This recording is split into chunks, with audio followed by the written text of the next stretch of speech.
Kebaikan dan kejelekan tidak akan pernah bersatu karena ada timbangan mizan di akhirat. Tinggal ditimbang banyak baik atau banyak buruk. Banyak buruk neraka tempatnya, banyak baik surga tempatnya. Kerudungan berbuat baik, yasinan berbuat baik, buka aurat berbuat jahat. Jangan digabung, mentang-mentang dia nggak kerudungan, kalau nggak boleh hadir pengajian. Siapa yang bilang? Kan banyak kan orang-orang gitu, ya percuma kamu hadir pengajian, kamu masih ke pasar nggak kerudungan. Ya enggak? Ada nggak gitu? Iya kan? Jangan bilang gitu. Kenapa? Dia buka kerudung ada dosanya tersendiri. Dia hadir pengajian, hadir muludan, itu punya pahala tersendiri. Nah itu akan ditimbang sama Allah. Ditimbang. Bapak-bapak masih main domino, nggak boleh khotbah Jumat. Nah, ini banyak saya sering dengar. Nggak perlu. Khotbah Jumat main judi atau apa namanya? Besaung ayam di orang Banjar. Apa itu bahasa Jawanya apa? Hah? Sambung ayam. Nah, sambung ayam dosa. Nggak boleh. Taruhan dosa. Nggak boleh. Khotbah Jumat ibadah. Jangan disambung-sambungkan. Oh, gara-gara orang cabung ayam nggak boleh khotbah Jumat. Sopo sing ngarani goblok. Wis, sembarangan ngomong hukum itu loh sembarangan. Jangan, bukan begitu. Khotbah Jumat dia punya kebaikan tersendiri. Khotib itu punya pahala tersendiri. Nyambung ayam punya dosa tersendiri. Tinggal ditimbang. Banyakan mana? Banyakan dosanya. Ya masuk neraka, simple. Banyak pahalanya, ya masuk surga. Ngono loh, paham ya? Jangan dikait-kaitkan. Dosa sama kebaikan itu nggak ada hubungannya. Nah ini ditimbang sama Gusti Allah, ditimbang tuh. Saya cerita rahmat ya, ditimbang. Setelah ditimbang, satu orang ini ternyata dia punya kebaikan 99,5. Tinggal berapa? Tinggal setengah lagi. Karena Allah itu punya sifat Rahman Rahim ya. Sifat Rahman Rahim Allah ini apabila timbangan itu sama, 100 baik, 100 jahat, maka Allah mesti lebih berat kepada baik. Itulah Allah. Jadi kalau timbangannya sama-sama 100, mesti banyak yang dipilih oleh Allah Subhanahu wa ta'ala. Ini orang jahatnya 100, baiknya 99,5. Kurang setengah aja selamat. Karena sama kalau ada setengah. Kurang setengahnya ini, ya Pak no, bisa dibayar, ya gak iso. Malaikat disogok, ya gak iso. Malaikat ini tak bayari biro. Yang penting saya masuk surga, gak iso. Emang malaikat kalah main bayar-bayaran? Enggak, iya kan? Malaikat orang iso dibayar. Kata malaikat, oh ini sudah ketentuan Allah. Jahatmu lebih banyak dari baikmu, walaupun setengah. Saya tidak mau tahu, kamu harus masuk neraka dulu, dicuci di neraka. Saya tidak mau tahu. Akhirnya apa?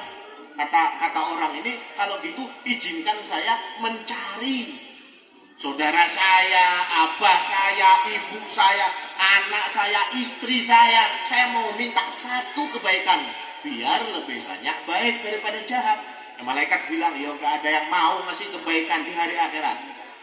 Separuh nggak mau dikasihkan. Kenapa? Karena mereka takut dengan murka dan azab Allah Subhanahu wa ta'ala. Saya mau nyoba dulu. Akhirnya nyoba, datang ke abahnya. Pak, minta kebaikan Pak, saya kurang satu tok loh. Kalau ada satu, separuh saja kebaikan, saya selamat. Minta Pak, saya satu aja kebaikan. Saya mau masuk surga. Saya boleh nggak minta satu aja? Kata abahnya, bapaknya bilang apa? Nggak berani. Saya tidak berani ngasih kamu. Makanya Al-Quran mengatakan yauma yafirrul mar'u min akhi wa ummihi wa abi wa sahibatihi wa bani. Kalau sudah di padang mahsyar dihadapkan dengan keadilan Gusti Allah, istri sama suaminya pada lari, anak sama orang tuanya pada lari, saudara sama saudaranya pada lari. Tidak ada yang berani. Masing-masing ngurusi dirinya. Datang ke abahnya nggak mau. Kata abahnya, loh, Saya habis lihat kamu diponis sama Allah masuk neraka gara-gara separuh pahala kurang. Saya takut. Lek misale sing siji tak kekno karo jenengan. Lah terus pas tekku kurang siji bi. Lah mikir dia. Saya kalau kasihkan satu ini ke kamu. Lah kalau punya saya kurang satu gimana? Iya kamu selamat, saya gak kira selamat. Nah terus bagaimana? Datang ke saudara, nyaut begitu. Istrinya yang setiap hari bilang I love you. Itu kalau di akhirat gak kira.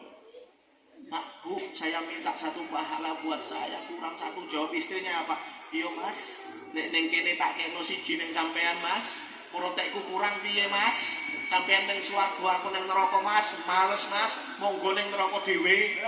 Cok ngajak-ngajak. Aku juga berharap dengan satu pahala tersebut mas. Jawabannya gitu. Bingung dia. Kebingungan, dalam kebingungan ketemu orang di jalan nanya-nanya, mas nyari apa? Tak lihat tadi jalan mondar-mandir mau cari pahala. Bener nyari pahala?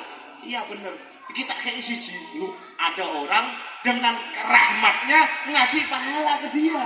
Satu, tanpa basa-basi pahalanya diambil, masukkan ke timbangan kebaikan, selamat. Gak jadi dia yang seharusnya disiksa. Namun dia gak puas. Malaikat pun gak puas. Kata malaikat, ada orang sekarang ngasih pahala yang semuanya orang takut. Dipanggil sama malaikat, dihadapkan. Kamu tadi ngasih pahala sama dia buat masuk surga? Iya, saya ngasih pahala buat dia. Nah terus, nanti kalau kamu masuk neraka gimana? Gak apa-apa. Wahai malaikat, kita hidup di dunia tuh punya masing-masing kekurangan yang kita tahu. Sampean tahu seberapa banyak dosa sampean kepada Gusti Allah. Bener gak Bu? Mungkin anaknya sampean, suaminya sampean nggak tahu, tapi sampean pasti tahu. Dosa apa yang sampean lakukan kepada Allah, sampean bisa baca dalam diri sampean sendiri. Begitu juga saya. Sampean tahunya saya yo datang jubahan, sorbanan, ya kan, ketok ganteng, itu tak sampean tahu. Lah saya di hadapan Allah saya tahu dosa apa hari ini yang saya lakukan kepada Allah, saya sadar. Ini dia jawab begitu. Jadi saya tahu Pak Malaikat dosa saya apa. Dan saya yakin kalaupun nanti ditimbang tetap banyakan dosa saya daripada kebaikan.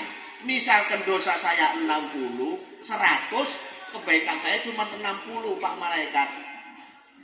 Saya kasihkan ke dia ataupun saya pertahankan ini satu kebaikan, yo aku tetap neng neraka. Lah terus gaya opo? Lah terus buat apa saya pertahankan kebaikan ini? Mung saya tetap masuk neraka karena jahatnya saya dengan Allah. Yang penting saya kasihkan. Kalau saya pertahankan, saya masuk neraka dan dia juga masuk neraka. Ada dua orang yang disiksa oleh Allah gara-gara saya pertahankan. Nah kalau saya kasihkan, dia selamat, saya di neraka. Karena dosa saya jauh lebih banyak dari kebaikan saya. Simpel kan? Jadi malaikat iya nih masuk akal ini. Berarti dia ahli maksiat. Hidupnya ahli maksiat. Banyak maksiat. Akhirnya kata malaikat, ya wis kalau memang seperti itu ya gak apa-apa. Gak apa-apa kalau memang seperti itu. Monggo kasihkan pahala ditimbang. Setelah ditimbang benar yang satu masuk surga. Ketika giliran dia ditimbang benar banyakan dosanya, benar mau masuk neraka. Tapi Allah bilang, malaikat ada satu kebaikan yang belum kamu timbang. Ada rahmat dan kasih sayang di hatinya untuk orang yang mau diazab, dia kasih satu pahala. Coba pahala itu kamu timbang. Ternyata pahala rahmat ketika ditimbang jauh mengungguli daripada dosa yang jelek dia lakukan. Akhir cerita, dua-duanya masuk surga. Sallallahu alaihi Nabi Muhammad. Nah ini yang saya ceritakan ini rahmat. Jenengan datang ke sini, pulang bawa rahmat dari Allah. Itu enaknya. Paham, gak paham, ngerti, gak ngerti, tapi tetap pulang bawa rahmat. Itu yang kita mau, itu yang kita harapkan. Kalau pengen rahmat itu selalu ada di rumah sampean Bu, monggo kawin sama Pak Rahmat. Tidur sama Rahmat sampean. Salam ala Nabi Muhammad. Ini rahmat Allah, tapi berat Bu. Rahmat Allah tuh didapatkan berat, nggak semudah itu. Digoda sama syaitan, digoda sama iblis, digoda sama nafsu-nafsu yang nggak membawa kepada jalan kebaikan. Sampai dikatakan oleh ulama ya, orang datang ke majelis taklim itu ada 3 senjata iblis yang datang. 3 senjata iblis yang ditujukan kepada orang yang datang ke majelis. Ada 3. Yang pertama, sebelum sampean duduk ini dibeberkan paku sama iblis. Tujuannya apa? Tujuannya biar yang duduk di majelis itu pantatnya gatel, kayak ketusuk-tusuk paku. Makanya orang kalau duduk di majelis itu nggak yang tenang. Kadang bersila, kadang selonjoran, ya macam-macam. Silite panas kok. Nah makanya ya sampean lihat, ada yang tahan duduk di majelis, ustadznya ceramah, ini saya ceramah belum setengah jam, sono saya ngomong dulu kok suwi men niku jadi. Itu dikasih sama setan, dibeberkan duduk di atas paku, makanya panas kayak wong bisulen. Duduk sebentar itu ndak mau, tapi giliran nonton TV, mincet-mincet HP, ya Allah, lamanya 2 jam 3 jam tahan kok. Gosipi orang, ibu-ibu 2 jam 3 jam tahan kok. Cerita pengajian kok nggak tahan, ya sampean duduk di pakunya iblis. Memang itu yang fakta yang terjadi, ya enggak? Duduk di pengajian itu Bu setengah jam kayak setengah malam, ya enggak? Iya. Tapi kalau nonton orkes setengah malam kayak setengah jam. Kebalik rasanya. Memang seperti itulah. Huru hara iblis dan syaitan yang mengganggu orang ingin dapat rahmat. Yang kedua senjatanya apa? Oke, aku keringetan orang tisu piye iki. Salam ala Nabi Muhammad. Allahumma shalli alaihi. Jadi yang kedua dia bawa pasir. Iblis ini bawa pasir, dilempar ke semua jemaah yang hadir. Biar matanya kelilipan. Tahu kelilipan? Apa bahasa Indonesianya? Ngantuk. Kelilipan kok ngantuk. Piye Bapak, kelilipan kok ngantuk? Kelilipan itu apa bahasa Indonesianya apa? Kelip-kelip. Bahasa Banjarnya kalipanan. Kelilipan. Iya, kelip-kelip. Kelilipan juga ya? Sama ya? Kalau bahasa Maduranya apa? Keripan. Keripan.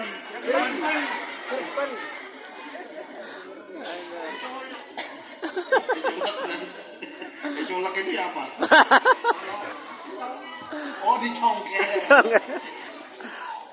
Jadi dilempar pasir itu supaya kelilipan matanya. Nah, saya mau tanya, orang kalau kelilipan enaknya apa? Merem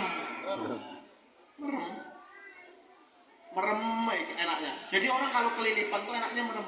Jadi orang udah hadir di pengajian tuh habis dilempar, kebal dengan pakunya dilempar, akhirnya seneng merem. Bukan ngantuk, merem. Seneng merem gini pengajian akeh sing merem-merem gini. Seakan-akan kayak ngantuk, duduk ngantuk iku kelilipan pasir iblis. Mboten Pak Ustaz memang ngantuk enggak, buktine wis takabbalallahu minkum seger kok motone. Iya enggak? Iya buktine. Setelah pengajiannya bubar seger pulang ke rumah enggak langsung tidur, masih main HP, masih nyekrol TikTok. Tapi di pengajian di merem tok. Kenapa? Kelilipan. 2. Yang ketiga apa? Iblis punya madu. Kebal, pantatnya kebal pokoknya. Duduk di atas pakunya iblis tahan dia. Bener-bener mendengarkan. Dilempar sama iblis dengan pasir masih kebal, tahan matanya nggak merem. Dikasih madu mulutnya sama iblis. Buat apa? Biar ceramah sendiri. Akhirnya ustadznya ceramah, dia ceramah juga, ambil koncone. Akhirnya sing ceramah double. Akhirnya ustadznya ceramah opo, sing dirungokno opo. gara-gara ceramah dewe. Bener gak? Benar. Ini sudah. Ini 3 senjata iblis yang terjadi pada orang yang ingin mendapatkan rahmat di dalam pengajian. Mudah-mudahan barokah. Amin. Amin. Amin Allahumma. Amin. Amin ya Rabbal. Amin. Seperti inilah keadaan yang nyata, yang nampak dengan keadaan kita. Mudah-mudahan barokah. Cukup Bu ya? Cukup kesuwen Bu, setengah 11 Ibu. Hah? Belum. Cukup ya? Belum. Baru mulai. Baru mulai. Lagi ya? Sallallahu ala Nabi Muhammad. Allahumma sholli alaihi. Ini kita dapat rahmat dari Nabi Shallallahu Alaihi Wasallam. Makanya bahasa cinta itu bahasa paling enak, bahasa yang tidak keterkaitan dan tidak ketergantungan dengan yang lainnya. Kalau udah bahasa cinta, contoh satu bahasa cinta dari Nabi Muhammad dikatakan almar'u